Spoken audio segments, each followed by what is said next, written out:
Okay. ഇന്നലെ കുറച്ച് എടുത്തിട്ടുണ്ടായിരുന്നു. ഇനി ഫസ്റ്റത്തെ ചാപ്റ്റർ കേട്ടോ. അപ്പോൾ അതിൽ ഇനി സ്കോപ്പാണ് നോക്കാനുള്ളത്. ഇന്നത്തെ വീഡിയോ ഞാൻ ഗ്രൂപ്പിൽ ഇട്ടിട്ടുണ്ടായിരുന്നു. ഞാൻ കേട്ടായിരുന്നു. പിന്നെ ഇതിൻ്റെ ബാക്കി scope of sustainable development. Sustainable development believes that operating within the right economic, social, and environmental boundaries will create a truly sustainable health system, one that is fit for the future. The scope of sustainable development is very wide as it deals with areas like social, economic, environmental, and institutional dimensions. അപ്പോൾ sustainable development എന്താണ്? ഒരു economic, പിന്നെ social, environmental boundaries, ഇതിൻ്റെ മൂന്നിൻ്റെ ഉള്ളിൽ ഈ ബൗണ്ടറീസിലൊക്കെ എന്ത് വേണം? സസ്റ്റൈനബിൾ ഡെവലപ്മെൻറ്റ് ഉണ്ട്. അപ്പം അതായത് ഒരു എന്താണ് ഇവിടെ ക്രിയേറ്റ് ചെയ്യുന്നത്? ഒരു ട്രൂലി സസ്റ്റൈനബിൾ ഹെൽത്ത് സിസ്റ്റമാണ് സ്ഥിരമായിട്ട്. അപ്പം അതിൽ മാറ്റങ്ങളില്ല. അപ്പോൾ എപ്പോഴും ഈ ഒരു വേർഡ് നമ്മൾ എഴുതുക, സസ്റ്റൈനബിൾ ആയിട്ടുള്ളൊരു ഹെൽത്ത് സിസ്റ്റം. അപ്പോൾ ഏതിൽ വേണം? ഇക്കണോമിക്കലി വേണം, സോഷ്യലി വേണം, എൻവയറമെൻ്റലി വേണം. അപ്പോൾ ഈ ബൗണ്ടറീസിൻ്റെ ഉള്ളിലൊക്കെ ഒരു സസ്റ്റൈനബിൾ ആയിട്ടൊരു ഡെവലപ്മെൻറ്റ് ക്രിയേറ്റ് ചെയ്യാം, one that is fit for the future. അപ്പോൾ ഇപ്പോഴത്തെ മാത്രമല്ല, ഫ്യൂച്ചറിന് വേണ്ടിയിട്ടും ഈ ഒരു ഡെവലപ്മെൻറ്റ് ഉണ്ടാകുന്നുണ്ട്. അപ്പോൾ ഈ ഒരു സസ്റ്റൈനബിൾ ഡെവലപ്മെൻറ്റിൻ്റെ സ്കോപ്പ് നോക്കുകയാണെങ്കിൽ ഏതൊക്കെ ഏരിയാസിലാണ് വരുന്നത്? Social dimension, economic dimension, environmental and institutional dimensions. അപ്പോൾ അതിൽ ആദ്യത്തെയാണ് social dimension. The social dimension of sustainable development includes ensuring a strong, healthy and just society with emphasis on zero hunger, good health and well-being, quality education, population control and gender equality. ഇപ്പോൾ social dimension നോക്കുകയാണെങ്കിൽ sustainable development focus ചെയ്യുന്നത് ഈ പറഞ്ഞ കാര്യങ്ങളിലൊക്കെയാണ്. അതായത് ensuring A strong and healthy, strong ആയിരിക്കണം, healthy ആയിട്ടുള്ള ഒരു society ആവണം, and just society with emphasis on zero hunger. എന്താണ്? ആർക്കും വിശപ്പില്ലായ്മ, അതായത് പട്ടിണിരഹിത സൊസൈറ്റി, പട്ടിണിരഹിത സമൂഹം, good health and wellbeing, quality education, population control and gender equality. ഈ പറഞ്ഞ കാര്യങ്ങളിലൊക്കെ നമ്മൾ എന്ത് കൊടുക്കണം? ഡെവലപ്മെൻറ്റ് ഫോക്കസ് ചെയ്യുന്നുണ്ട്. അതാണ് സസ്റ്റൈനബിൾ ഡെവലപ്മെൻറ്റ് സോഷ്യൽ ഡയമെൻഷൻ. ഇനി അടുത്തത് എക്കണോമിക് ഡയമെൻഷൻ നോക്കുകയാണെങ്കിൽ the economic dimension of sustainable development includes economic wellbeing of the masses with emphasis on no poverty. എന്താണ് ഇവിടെ? ദാരിദ്ര്യമില്ലായ്മയാണ്. നോ പോവേർട്ടിയാണ് ഇവിടുത്തെ മെയിൻ ആയിട്ടുള്ള കാര്യം. എക്കണോമിക് ഡയമെൻഷൻ നോക്കുകയാണെങ്കിൽ സാമ്പത്തികമായിട്ടുള്ള മുന്നോക്കം വേണം, അതായത് നോ പോവർട്ടിയാണ് ഇവിടെ ഉദ്ദേശിക്കുന്നത്. Sustainable economy, employment opportunities especially for woman, decent work and economic growth. എന്താണ് ഡീസൻറ്റ് വർക്ക്? അതേപോലെ തന്നെ economic growth, managing natural resources and responsible consumption and production. ഈ പറയുന്ന കാര്യങ്ങളൊക്കെ എക്കണോമിക് ഡയമെൻഷനിലുള്ളതാണ്. ആദ്യം കൂടുതലായിട്ട് ഫോക്കസ് കൊടുക്കുന്നത് എന്താണ്? നോ പോവർട്ടിയാണ്. അതിലുപരിയായിട്ട് sustainable economy, employment opportunities especially for woman, decent work and economic growth, managing natural resources and responsible consumption and production. ഇനി അടുത്തതാണ് environmental dimension. The environmental dimension of sustainable development includes promoting environment-friendly and biodegradable products with emphasis on clean water and sanitation, affordable and clean energy, reducing emissions from industry, transport and energy, minimizing the release of greenhouse gases which contribute to global warming and air pollution. ഒരുപാട് കാര്യങ്ങൾ പറയുന്നുണ്ട്. അതായത് environmental ഡയമെൻഷനിൽ എന്താണ് മെയിനായിട്ട്? എൻവയറമെൻറ്റിനെ protect ചെയ്യാനുള്ള കാര്യങ്ങളാണ്. അതായത് friendly അല്ലെങ്കിൽ ബയോഡിഗ്രേഡബിൾ, എൻവയറമെൻറ്റ് ഫ്രണ്ട്ലി അല്ലെങ്കിൽ ബയോഡിഗ്രേഡബിൾ ആയിട്ടുള്ള പ്രോഡക്റ്റുകൾ യൂസ് ചെയ്യുക, clean water and sanitation, affordable ആയിട്ടുള്ള അല്ലെങ്കിൽ ക്ലീൻ ആയിട്ടുള്ള എനർജി യൂസ് ചെയ്യുക, ഇൻഡസ്ട്രീസിൽ നിന്ന് വരുന്ന ഗ്യാസുകൾ എമിഷൻസ് റെഡ്യൂസ് ചെയ്യുക, അതേപോലെ തന്നെ transport and energy, minimising release of greenhouse ഗ്യാസസിൻ്റെ റിലീസ് കുറയ്ക്കാനായിട്ടുള്ള കാര്യങ്ങൾ ചെയ്യുന്നു, which contribute to global warming and air pollution. അപ്പോൾ ഗ്ലോബൽ വാർമിങ്ങിനും എയർ പൊല്യൂഷനും ഒക്കെ കാരണമാവുന്ന ഗ്രീൻ ഹൗസ് ഗ്യാസസിൻ്റെ റിലീസ് എന്ത് ചെയ്യുന്നുണ്ട്? മിനിമൈസ് ചെയ്യാനായിട്ട് നോക്കുന്നുണ്ട്. And encouraging use of renewable sources such as solar, wind and water energies. Renewable ആയിട്ടുള്ള സോഴ്സസുകൾ യൂസ് ചെയ്യാനായിട്ട് എൻകറേജ് ചെയ്യുക. അതായത് solar energy, wind energy, water energies ഒക്കെ യൂസ് ചെയ്യാനായിട്ടുള്ള കാര്യങ്ങൾ പ്രൊമോട്ട് ചെയ്യുക. Climate action and preservation of natural resources. Climate action അതേപോലെ തന്നെ നാച്ചുറൽ റിസോഴ്സുകൾ പ്രിസർവ് ചെയ്യുക. ഈ പറഞ്ഞ കാര്യങ്ങളൊക്കെ ഇപ്പോൾ എൻവയറമെൻറ്റിൽ കോമൺ ആയിട്ട് നമ്മൾ പൊല്യൂഷൻ വരാതിരിക്കാൻ എന്തൊക്കെ ചെയ്യാൻ പറ്റും അതൊക്കെ തന്നെയാണ് ഇതിൽ നോക്കുന്നത്. സസ്റ്റൈനബിൾ ഡെവലപ്മെൻറ്റ് എൻവയറമെൻറ്റൽ ഡയമെൻഷനിൽ ഫോക്കസ് ചെയ്യുന്നത്. ഇപ്പോൾ കുഴപ്പമൊന്നുമില്ലല്ലോ. Social dimension, economic dimension, environmental dimension okay അല്ലേ? ഇത് ശരിക്കും പുതിയതെന്ന് പറയാനില്ലല്ലോ ടീച്ചറെ, കഴിഞ്ഞുള്ള MCQ പഠിച്ച സാധനം തന്നെയല്ലേ ഇതൊക്കെ? അതെ അതെ അതെ, നമ്മുടെ ഇതിൽ വരുന്നുണ്ട്. ഏതാണ്? EVS എൻവയറമെന്റൽ സ്റ്റഡീസിൽ. അതെ അതെ, അതിലുണ്ട്. ശരി, ഓക്കെ.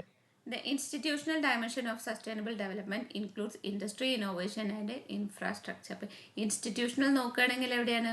Industry, innovation, infrastructure. ഇതാണ് മൂന്നാണ് കൂടുതലായിട്ട് ഫോക്കസ് ചെയ്യുന്നത്. അതേപോലെ തന്നെ sound financial resources, peace, justice and strong institutions, sustainable cities and communities, partnership for the sustainable development goals and the international cooperation. ഈ പറഞ്ഞ കാര്യങ്ങളൊക്കെ ഇൻസ്റ്റിറ്റ്യൂഷണൽ ഡയമെൻഷൻസിൽ പെടുന്നതാണ്.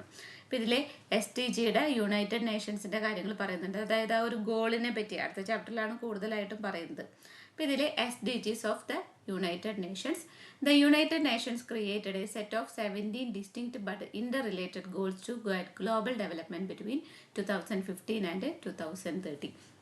യുണൈറ്റഡ് നേഷൻസ് ആണ് ഈ ഒരു SDG ക്രിയേറ്റ് ചെയ്തിട്ടുള്ളത്. അതായത് ഗോളാണ്. ഒരു 17 ക്രൈറ്റീരിയ പോലെ നമ്മൾ ഓരോ ലക്ഷ്യങ്ങൾ ഇങ്ങനെ എഴുതി വെക്കില്ലേ, അങ്ങനെ 17 എഴുതി വെച്ചിട്ടുണ്ട് ഗ്ലോബൽ ഡെവലപ്മെൻറ്റ് വേണ്ടിയിട്ട്. അതായത് ബിറ്റ്വീൻ 2015 ആൻഡ് 2030, 2030 ആകുമ്പോഴേക്കും ഈ ഒരു സസ്റ്റൈനബിലിറ്റി വരുത്താൻ വേണ്ടിയിട്ടുള്ള 17 ഗോൾസാണ് യുണൈറ്റഡ് നേഷൻസ് ക്രിയേറ്റ് ചെയ്തിട്ടുള്ളത്. Each goal has A set of targets 169 all together with subsets of indicators in 232 in total. അതായത് ഓരോ ഗോളിനും എന്തുണ്ട്? ഓരോ ടാർഗറ്റ് ഉണ്ട്. അപ്പോൾ ഓരോന്നും വ്യത്യസ്തമായിരിക്കും. ഒരു ഗോൾ റിപ്പീറ്റ് അടിച്ച് വരുന്നില്ല. ഓരോന്നിനും എന്താണ്? ഒരു ടാർഗറ്റ് ഉണ്ട്. മൊത്തത്തിൽ 169 ആണ്. അപ്പം അതിലതായത് സബ്സെറ്റുകൾ ഉണ്ടായിരിക്കും. അത് ഈ സബ്സെറ്റും കൂടെ കൂട്ടിയിട്ട് മൊത്തത്തിൽ എത്ര എണ്ണം ഉണ്ട്? 232. അപ്പോൾ 17 ഉണ്ട്. അതിൽ തന്നെ ഇങ്ങനെ സബ്സെറ്റുകളായിട്ട് കൊടുത്തിട്ട് 169 ഉണ്ട്. പിന്നെ അതിനെയും കാറ്റഗറൈസ് ചെയ്തിട്ട് 232 ഉണ്ട്. The SDGs, also known as the global goals, were adopted by all UN member states in 2015 as a universal call to action to end poverty. അപ്പോൾ UN മെമ്പേഴ്സ് എല്ലാവരും കൂടിയിട്ടാണ് ഈ ഒരു SDG ക്രിയേറ്റ് ചെയ്തിട്ടുള്ളത്. അതായത് മെയിനായിട്ട് എന്താണ്? Universal call to action to end poverty end ചെയ്യണം, പോവർട്ടി അവസാനിപ്പിക്കണം, ദാരിദ്ര്യം അവസാനിപ്പിക്കണം, protect the planet and ensure that people enjoy peace and prosperity by 2030. അപ്പോൾ പ്ലാനറ്റിനെ പ്രൊട്ടക്റ്റ് ചെയ്യുന്നത് കൂടാതെ തന്നെ ജനങ്ങൾക്ക് സമാധാനവും അതേപോലെ തന്നെ സമൃദ്ധിയും ഐശ്വര്യമൊക്കെ 2030 ആകുമ്പോഴേക്കും വരുത്താനുള്ള കാര്യങ്ങളാണ് ഇതിൽ ചെയ്യുന്നത്, SDGയിൽ ചെയ്യുന്നത്. അപ്പോൾ മെയിനായിട്ടുള്ള ഗോൾ എന്ന് പറയുന്നത് ടു എൻഡ് പോവർട്ടിയാണ്. അതേപോലെ തന്നെ protect the planet and ensure that people enjoy peace and prosperity by 2030. അപ്പം ഇത്രയാണ് സ്കോപ്പ് പറയാനുള്ളത്. അപ്പോൾ 4 ഡയമെൻഷൻസ് വരുന്നുണ്ട്: സോഷ്യൽ, ഇക്കണോമിക്, എൻവയറമെൻറ്റൽ, ഇൻസ്റ്റിറ്റ്യൂഷണൽ. അപ്പോൾ ആ ഇൻസ്റ്റിറ്റ്യൂഷണലിൽ ലാസ്റ്റ് നമ്മൾ എന്ത് പറയുന്നുണ്ട്? സസ്റ്റൈനബിൾ ഡെവലപ്മെൻറ്റ് ഗോൾസ് പറയുന്നുണ്ട്. അപ്പോൾ അതിനെക്കുറിച്ചൊരു 4 പോയിന്റ് എഴുതുക, 3 പോയിന്റ്. അതായത് 17 എണ്ണാണ്. 2015 2030 ഉള്ളിലാണ് ഈ ഒരു ഗോള് ഫോക്കസ് ചെയ്ത് കിടക്കുന്നത്. ഈ ഒരു റേഞ്ചിലാണ്. പിന്നെ 17 മൊത്തം 169 ഉണ്ട്. അതിൽ സബ്സെറ്റ് ആക്കിയിട്ട് ടോട്ടൽ 232 ഉണ്ട്. പിന്നെ മെയിനായിട്ട് UN മെമ്പേഴ്സാണ് ഇത് അഗ്രി ചെയ്ത് കൊണ്ടുവന്നിട്ടുള്ളത്. മെയിനായിട്ടുള്ള ഫോക്കസ് എന്താണ്? To end poverty, protect the planet and ensure that people enjoys peace and prosperity by 2030. Okay അല്ലേ? ഓക്കെ. ഇനി അടുത്തത് important principles and features of sustainable development. Sustainable development important features അതേപോലെ തന്നെ പ്രിൻസിപ്പിൾസ് വന്നിട്ടുള്ള ക്വസ്റ്റ്യനാണ്. ഒരു വട്ടം മാത്രമേ വന്നിട്ടുള്ളൂ. അതിൽ ആദ്യത്തെയാണ് conservation of ecosystem. The main aim of sustainable development is to conserve the earth resource. It is to make the ecological system steady. അതായത് നമ്മുടെ എക്കോസിസ്റ്റത്തിന് എന്ത് ചെയ്യാണ്? കൺസർവ് ചെയ്ത് കൊണ്ടുപോകും. അപ്പോൾ എക്കോസിസ്റ്റം എന്ന് പറഞ്ഞു കഴിഞ്ഞാൽ എന്താ? നമ്മൾ പഠിച്ച ഒരു സമയം എല്ലാതും ഉണ്ടായിരിക്കുമല്ലോ. ഇപ്പോൾ ഒരു കുളം എന്ന് പറയുന്നത് ഒരു എക്കോസിസ്റ്റമാണ്. അപ്പോൾ അതിൽ ഒരുപാട് ഉണ്ടായിരിക്കും, പാമ്പുണ്ടായിരിക്കും, തവള ഉണ്ടായിരിക്കും, പിന്നെ വേറെ ജന്തുക്കൾ, പുഴുക്കൾ, ചെടികൾ എല്ലാം ഉണ്ടായിരിക്കും. അപ്പോൾ എക്കോസിസ്റ്റത്തിനെ കൺസർവ് ചെയ്യുക, അതാണ് ആദ്യമായിട്ട് സസ്റ്റൈനബിൾ ഡെവലപ്മെൻറ്റ് ഇമ്പോർട്ടൻറ്റ് പ്രിൻസിപ്പിളായിട്ട് പറയാനുള്ളത്. It is to make the ecological system study, അതായത് ഇക്കോളജിക്കൽ സിസ്റ്റത്തിനെ സ്റ്റഡി ആയിട്ട് നിർത്തുക. ഇനി അടുത്തത് സസ്റ്റൈനബിൾ ഡെവലപ്മെൻറ്റ് ഓഫ് സൊസൈറ്റി, സൊസൈറ്റിയുടെ sustainable development. Sustainability of society depends on the availability of decent abode, balanced diet, adequate health services, employment and quality education. Access to health and education are important for the people in society. അപ്പോൾ സൊസൈറ്റിയുടെ sustainability നോക്കുകയാണെങ്കിൽ എന്തൊക്കെ വേണം? Decent aboard വേണം, balanced ആയിട്ടുള്ള diet വേണം, adequate ആയിട്ടുള്ള health services, employment, quality education. ഇതൊക്കെ സൊസൈറ്റിയിൽ അത്യാവശ്യമുള്ള കാര്യങ്ങളാണ്. അപ്പോൾ ഇതൊക്കെ തന്നെയാണ് എവിടെയും ഫോക്കസ് ചെയ്യുന്നത്? സസ്റ്റൈനബിൾ ഡെവലപ്മെൻറ്റിലും ഫോക്കസ് ചെയ്യുന്നത്. പിന്നെ ജനങ്ങളെ സംബന്ധിച്ചിടത്തോളം, ഒരു സൊസൈറ്റിയിലുള്ള ജനങ്ങളെ സംബന്ധിച്ചിടത്തോളം ഇമ്പോർട്ടൻ്റ് ആയിട്ടുള്ള കാര്യം എന്താണ്? Access to health and education അല്ലേ. ഇപ്പോൾ എന്തെങ്കിലും ഒരു അത്യാവശ്യം വന്നു കഴിഞ്ഞാൽ, നമുക്ക് എമർജൻസി വന്നു കഴിഞ്ഞാൽ ഒരു ഹോസ്പിറ്റൽ വേണം, അതേപോലെ തന്നെ വിദ്യാഭ്യാസം വേണം. അപ്പോൾ മെയിനായിട്ട് സൊസൈറ്റിയിൽ ജനങ്ങൾക്ക് ഇമ്പോർട്ടൻ്റ് ആയിട്ട് വരുന്ന കാര്യം എന്താണ്? Health and education. അപ്പോൾ ഡെവലപ്മെൻറ്റ് ഓഫ് സൊസൈറ്റിയിലെ സസ്റ്റൈനബിലിറ്റി നോക്കുകയാണെങ്കിൽ ഈ ഒരു ആക്സസ് ആണ് മെയിനായിട്ട് പറയാനുള്ളത്. ഇനി അടുത്തത് conservation of biodiversity. Concept of sustainable development. It is important to ensure conservation of all living species in the world. People should learn to conserve the natural resources in order to protect them. എന്താണ്? നമ്മുടെ natural റിസോഴ്സുകൾ conserve ചെയ്യാം, അപ്പോഴാണ് നമുക്ക് ബയോഡൈവേഴ്സിറ്റീനെ conserve ചെയ്യാനായിട്ട് പറ്റുള്ളൂ. അതായത് നമ്മുടെ ജൈവ വൈവിധ്യം കാത്തു സൂക്ഷിക്കണമെങ്കിൽ എന്ത് വേണം? നാച്ചുറൽ റിസോഴ്സുകൾ പ്രൊട്ടക്റ്റ് ചെയ്യണം. അപ്പോൾ തന്നെ നമുക്ക് എന്ത് ചെയ്യാം? ബയോഡൈവേഴ്സിറ്റീനെ പ്രൊട്ടക്റ്റ് ചെയ്യാനായിട്ട് പറ്റും. ഇനി അടുത്തത് population control. Population growth increases the demand for goods and services, and if it remains unchanged, it would imply increased environmental damage. Population കൂടിക്കൊണ്ടിരിക്കുകയാണ് അല്ലേ, അതിൻ്റെ ഡിമാൻഡും കൂടിക്കൊണ്ടിരിക്കുകയാണ്, ഗുഡ്സ് ആൻഡ് സർവീസസ് ഒക്കെ അതേപോലെ തന്നെ ആവശ്യമായിട്ട് വരുന്നുണ്ട്. ഇപ്പം ഇതിൽ മാറ്റമില്ലാതെ ഇതേ ഒരു ഗ്രോത്ത് ഇങ്ങനെ ഉണ്ടായിക്കൊണ്ടിരിക്കുകയാണെങ്കിൽ എന്തുണ്ടാവും? Imply increased environmental damage, environmental ഡാമേജും കൂടാനായിട്ടുള്ള സാധ്യതയുണ്ട്. This rapid population growth exacerbates the mutually reinforcing effects of poverty and environmental decay. അപ്പോൾ പോപ്പുലേഷൻ ഗ്രോത്ത് കൂടുന്നതിനനുസരിച്ച് വേറെ രണ്ട് കാര്യങ്ങൾ റീഇൻഫോഴ്സ് ചെയ്യുന്നുണ്ട്. അതായത് പോവർട്ടി, ഇഫക്റ്റ് ഓഫ് പോവർട്ടി കൂടുന്നുണ്ട്, എൻവയറമെൻറ്റ് ഡിക്കേ. ഇത് രണ്ടും അതേപോലെ തന്നെ റാപ്പിഡ് പോപ്പുലേഷനനുസരിച്ച് തന്നെ ഈ പറഞ്ഞ രണ്ട് കാര്യങ്ങളും കൂടുന്നുണ്ട്. So population control and management are essential for sustainable development. അപ്പോൾ അതുകൊണ്ട് തന്നെ പോപ്പുലേഷൻ കൺട്രോൾ എന്താണ്? പോപ്പുലേഷൻ കൺട്രോൾ ആൻഡ് മാനേജ്മെൻറ്റ് എന്ന് പറയുന്നത് സസ്റ്റൈനബിൾ ഡെവലപ്മെൻറ്റിന് എസെൻഷ്യൽ ആയിട്ടുള്ളൊരു കാര്യമാണ്. അപ്പോൾ നാലെണ്ണം പറഞ്ഞു. ആദ്യം പറഞ്ഞത് എക്കോസിസ്റ്റം കൺസർവേഷനാണ്, അതായത് എക്കോളജിക്കൽ സിസ്റ്റത്തിനെ നമ്മൾ സ്റ്റഡി ആയിട്ട് നിർത്തുക. ഇനി അടുത്തത് സൊസൈറ്റിയുടെ സസ്റ്റൈനബിൾ ഡെവലപ്മെൻറ്റ് പറയുന്നുണ്ട്. അതായത് മെയിനായിട്ട് ഒരുപാട് കാര്യങ്ങൾ പറയുന്നുണ്ട്. അതായത് decent abode, balanced diet, adequate health services, employment and quality education. ഇതിൽ മെയിനായിട്ട് ജനങ്ങളെ സംബന്ധിച്ചിടത്തോളം എന്താണ് വേണ്ടത്? Access to health and education. ഇനി ബയോഡൈവേഴ്സിറ്റി കൺസർവേഷൻ പറയുന്നുണ്ട്. അതായത് നമ്മൾ ബയോഡൈവേഴ്സിറ്റി കൺസർവ് ചെയ്യണമെങ്കിൽ എന്ത് വേണം? നാച്ചുറൽ റിസോഴ്സുകൾ പ്രൊട്ടക്റ്റ് ചെയ്യണം. അടുത്തത് പോപ്പുലേഷൻ കൺട്രോൾ ആണ്. ഒരു മിനിറ്റ് കേട്ടോ.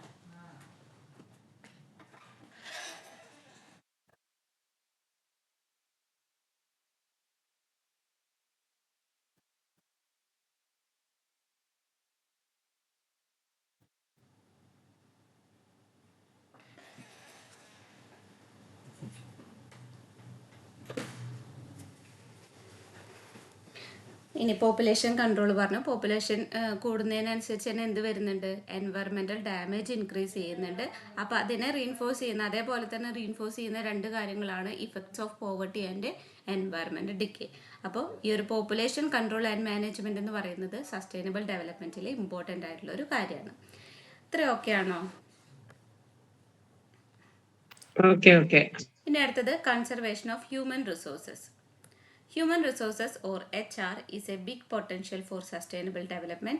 Therefore, human resources are to be developed by providing education, health care and training, human റിസോഴ്സുകൾ പ്രൊട്ടക്റ്റ് ചെയ്യുക. അപ്പോൾ ഇത് വളരെ ഇമ്പോർട്ടൻ്റ് ആയിട്ടുള്ള കാര്യമായതുകൊണ്ട് തന്നെ അത് പ്രൊവൈഡ് ചെയ്യാനുള്ള കാര്യങ്ങൾ, അതായത് ഇത് ഡെവലപ്പ് ചെയ്യാൻ അല്ലെങ്കിൽ അത് പ്രൊട്ടക്റ്റ് ചെയ്യാനുള്ള കാര്യങ്ങൾ നമ്മൾ പ്രൊവൈഡ് ചെയ്യുക. അതിന് വേണ്ട എഡ്യൂക്കേഷൻസ് കൊടുക്കുക, ഹെൽത്ത് കെയർ, അതേപോലെ തന്നെ ട്രെയിനിങ്ങുകൾ, ഇതൊക്കെ പ്രൊവൈഡ് ചെയ്ത് കഴിഞ്ഞാൽ അവർക്ക് എന്ത് കിട്ടും, അതിന് ജനങ്ങളെ സംബന്ധിച്ചിടത്തോളം അതിനെപ്പറ്റി അവെയർ ആവാനായിട്ട് പറ്റും. അപ്പോൾ ഈ ഒരു ഹ്യൂമൻ റിസോഴ്സുകൾ കൺസർവ് ചെയ്യാനുള്ള ഒരു എബിലിറ്റി അല്ലെങ്കിൽ ആ ഒരു മൈൻഡ് അവർക്ക് ഡെവലപ്പ് ചെയ്തെടുക്കുക.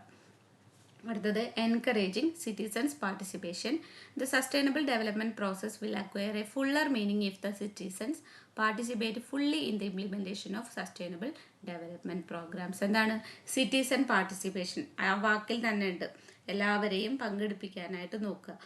പൗരന്മാരെ എല്ലാവരെയും ഈ ഒരു സസ്റ്റൈനബിൾ ഡെവലപ്മെൻറ്റ് പ്രോഗ്രാംസിലോട്ട് പാർട്ടിസിപ്പേറ്റ് ചെയ്യാനായിട്ട് അവരെ കൊണ്ടുവരാം. അപ്പോൾ തന്നെ അവർക്ക് അതിനെക്കുറിച്ച് ബോധവാന്മാരാകാനായിട്ട് പറ്റും.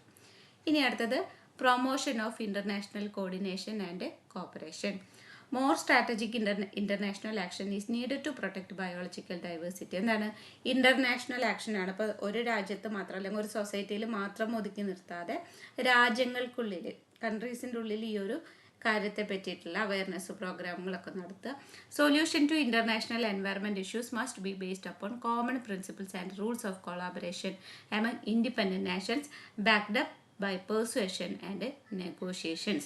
Due to the common international concern for biological resources, there is a strong case for more international efforts to provide funding and technological assistance to developing countries. അതായത് ഈ ഒരു ബയോളജിക്കൽ ഡൈവേഴ്സിറ്റി പ്രൊട്ടക്റ്റ് ചെയ്യാനായിട്ട് അല്ലെങ്കിൽ ഈ ഒരു നമ്മുടെ ബയോസ്ഫെറിക്കൽ അറ്റ്മോസ്ഫിയറിനെ പ്രൊട്ടക്റ്റ് ചെയ്യാനായിട്ട് എന്ത് വേണം, അതിന് വേണ്ടിയിട്ടുള്ള രാജ്യങ്ങളെ നമ്മൾ സാമ്പത്തികമായിട്ട് സഹായിക്കുക. കണ്ടോ, provide funding and technological assistance to developing countries. അപ്പോൾ ഇന്ത്യ ഒക്കെ നോക്കുകയാണെന്നുണ്ടെങ്കിൽ എന്താണ്, ഡെവലപ്പിംഗ് കൺട്രീസ് ആണ്, വികസിച്ച് വരുന്ന രാജ്യങ്ങളാണ്, വികസിത രാജ്യങ്ങളല്ല, വികസ്വര രാജ്യങ്ങളാണ് അല്ലേ നമ്മുടെ ഇന്ത്യയൊക്കെ. അപ്പോൾ അങ്ങനത്തെ രാജ്യങ്ങളെ സംബന്ധിച്ചിടത്തോളം ഇങ്ങനത്തെ കോർഡിനേഷൻസ് നടക്കുന്നുണ്ടെങ്കിൽ അതിനെ ഹെൽപ്പ് ചെയ്യാനായിട്ട് ഫണ്ട്, ടെക്നോളജിക്കൽ അസിസ്റ്റൻസ് ഒക്കെ കൊടുക്കുക. ഇതാണ് പ്രൊമോഷനിൽ പറയുന്നത്, promotion of international coordination and corporation. ഇനി ഫീച്ചേഴ്സ് നോക്കുകയാണെങ്കിൽ അപ്പോൾ മൊത്തം എത്ര എണ്ണം പറയുന്നുണ്ട്, 4, 5, 6, 7 എണ്ണം പറയുന്നുണ്ട്. ഓക്കെ, ആദ്യത്തെ conservation of ecosystem, sustainable development of society, conservation of biodiversity, population control, conservation of human resources. ഇപ്പോൾ കൺസർവേഷൻ നോക്കുകയാണെങ്കിൽ എക്കോസിസ്റ്റം, ബയോഡൈവേഴ്സിറ്റി, ഹ്യൂമൻ റിസോഴ്സസ്, ഇത് 3 എണ്ണം കൺസർവേഷൻ ആണ് അല്ലേ. Ecosystem, biodiversity, human resources, 3 conservation വെച്ചിട്ട്. പിന്നെ അടുത്തത് sustainable development of society, population control, encouraging citizen participation, promotion of international coordination and corporation. ഇനി features. To fulfill the scope and objectives of sustainable development, and these features need to be implemented while planning for economic development. അപ്പോൾ sustainable development objectives അതേപോലെ സ്കോപ്പൊക്കെ നമുക്ക് fill ചെയ്യണം. അല്ലെങ്കിൽ ഈ പറഞ്ഞ കാര്യങ്ങളൊക്കെ social dimension, environmental dimension, economic dimension, ഇതൊക്കെ നമുക്ക് നോക്കണം. അതിന് വേണ്ട കുറച്ച് ഫീച്ചേഴ്സാണ് പറയുന്നത്. Minimizing the release of greenhouse gases which directly contribute toward global warming and air pollution. അതിൽ ആദ്യത്തെയാണ് പറഞ്ഞത് എന്താണ്, ഗ്രീൻ ഹൗസ് ഗ്യാസസ് മിനിമൈസ് ചെയ്യുന്നു. അതായത് ഗ്രീൻ ഹൗസ് ഗ്യാസസ് എന്ന് പറയുന്നത് ഗ്ലോബൽ വാർമിങ്ങും എയർ പൊല്യൂഷനൊക്കെ ഉണ്ടാക്കുന്നതാണ്. അപ്പോൾ അതിനെ മിനിമൈസ് ചെയ്യുന്നു. Emphasising on eco friendly practices such as building green architecture. അതായത് എക്കോ ഫ്രണ്ട്ലി ആയിട്ടുള്ള practices, building green architectures build ചെയ്യുക. അതേപോലെ തന്നെ ഇക്കോ ഫ്രണ്ട്ലി ആയിട്ടുള്ള കവറുകൾ അല്ലെങ്കിൽ ഒബ്ജക്റ്റുകൾ യൂസ് ചെയ്യുക. അതേപോലെ തന്നെ focusing on aid and implementing project using renewable energy source like sun, wind, water etcetera. ഇതാണ് റിന്യൂവബിൾ എനർജി സോഴ്സസുകൾ യൂസ് ചെയ്തിട്ടുള്ള പ്രോജക്റ്റുകൾ സ്റ്റാർട്ട് ചെയ്യുക. Sun, wind, water. Preservation of natural resources while respecting and protecting natural habitats of life forms and organisms. അതായത് natural റിസോഴ്സുകൾ protect ചെയ്യുന്നു. Containing the rate of consumption from surpassing the production of renewable sources. എന്താണ് renewable സോഴ്സസിൻ്റെ production എന്ത് ചെയ്യുന്നുണ്ട്, അല്ലെങ്കിൽ അതിൻ്റെ rate of consumption അതിനൊരു ഇക്വാലിറ്റിയിൽ നിർത്തുക. ഫോർ എക്സാമ്പിൾ പറയുകയാണെന്നുണ്ടെങ്കിൽ ഇപ്പോൾ ഒരു മരം നമ്മൾ വെട്ടിമുറിക്കുമ്പോൾ ആ മരം വളരാനുള്ളൊരു സമയം നമ്മൾ കണക്കിലെടുക്കണം. ഒരു മരം വളരുന്നത് എപ്പോഴാണ്? ഒരുപാട് വർഷങ്ങൾ എടുത്തിട്ടാണ്. അപ്പോൾ ഒറ്റ നേരം കൊണ്ട് നമ്മൾ അതങ്ങോട്ട് വെട്ടിമുറിക്കുമ്പോൾ എന്താണ്, ഈ ഒരു വളരാനുള്ള ഒരു സമയം നമ്മൾ കണക്കിലെടുക്കുന്നില്ല. അതാണ് ഒരു containing the rate of consumption from surpassing the production of renewable sources. വേറെ ഒരു എക്സാമ്പിൾ പറയുകയാണെന്നുണ്ടെങ്കിൽ, ഇപ്പോൾ ഒരു കുളത്തിലെ മീനുകൾ നമ്മൾ ഒറ്റ ദിവസം കൊണ്ട് ആ മീനിനെ മൊത്തം പിടിച്ചു കഴിഞ്ഞാൽ എന്തായിരിക്കും? അവിടുത്തെ ആ ഒരു സോഴ്സ് നിന്നു, പിന്നെ മീൻ കിട്ടാനുള്ള ആ ഒരു സോഴ്സ് നിന്നു. അപ്പോൾ എന്ത് വേണം? ഇത് വളരാനുള്ള ഒരു സമയം കണക്കിലാക്കിയിട്ട് ആ ഒരു ബാലൻസ് നിർത്തുക. അപ്പോൾ ആദ്യം കുറച്ച് പിടിക്കുക, പിന്നെ കുറേശ്ശെ ഇങ്ങനെ എടുക്കുക. അപ്പോൾ മൊത്തത്തിൽ അതിൻ്റെ ആ ഒരു കൺസെപ്ഷൻ തീർക്കാതെ രണ്ടും കൂടെ ബാലൻസ് ചെയ്ത് നിർത്തുക. അതാണ് ഇവിടെ ഉദ്ദേശിക്കുന്നത്. Containing the rate of consumption from surpassing the production of renewable sources. മനസ്സിലായോ? ഓക്കെ. ഇപ്പം ഇത്ര ഉള്ളു ചാപ്റ്റർ വരുന്നത്. ഇപ്പം ഇതിൽ സ്കിപ്പ് ചെയ്യാനായിട്ട് ഒന്നുമില്ല, എല്ലാ ക്വസ്റ്റ്യൻസും വന്നുള്ളതാണ്. കാരണം കണ്ടോ, മീനിങ് ഉണ്ട്, നേച്ചർ ഉണ്ട്, പിന്നെ അതേപോലെ തന്നെ അത് റിപ്പീറ്റ് അടിച്ച് വന്നിട്ടുണ്ട്. പിന്നെ അതേപോലെ തന്നെ പ്രിൻസിപ്പിൾസ് ആൻഡ് ക്യാരക്ടറിസ്റ്റിക്സ് ലാസ്റ്റത്തുണ്ട്, മീനിങ് ആൻഡ് സ്കോപ്പ് ഉണ്ട്. എല്ലാതും വന്നിട്ടുള്ള ക്വസ്റ്റ്യനാണ്. അപ്പോൾ ഫസ്റ്റ് ചാപ്റ്ററിൽ നമുക്ക് വരുമെന്ന് പ്രതീക്ഷിക്കാം. വരട്ടെ, കാരണം 10 മാർക്കിൻ്റെ ക്വസ്റ്റ്യൻ അല്ലേ. ഓക്കെ, അപ്പോൾ താങ്ക് യു. അല്ല 10 എന്ന് പറഞ്ഞാൽ എന്താ? ഇത് 100 മാർക്ക്? 10 അല്ല, 20 മാർക്കിന്റെ ക്വസ്റ്റ്യൻ. ശരി. ഓക്കെ. 100-ലാണല്ലോ മാർക്ക്. ഓക്കെ. ഓക്കെ.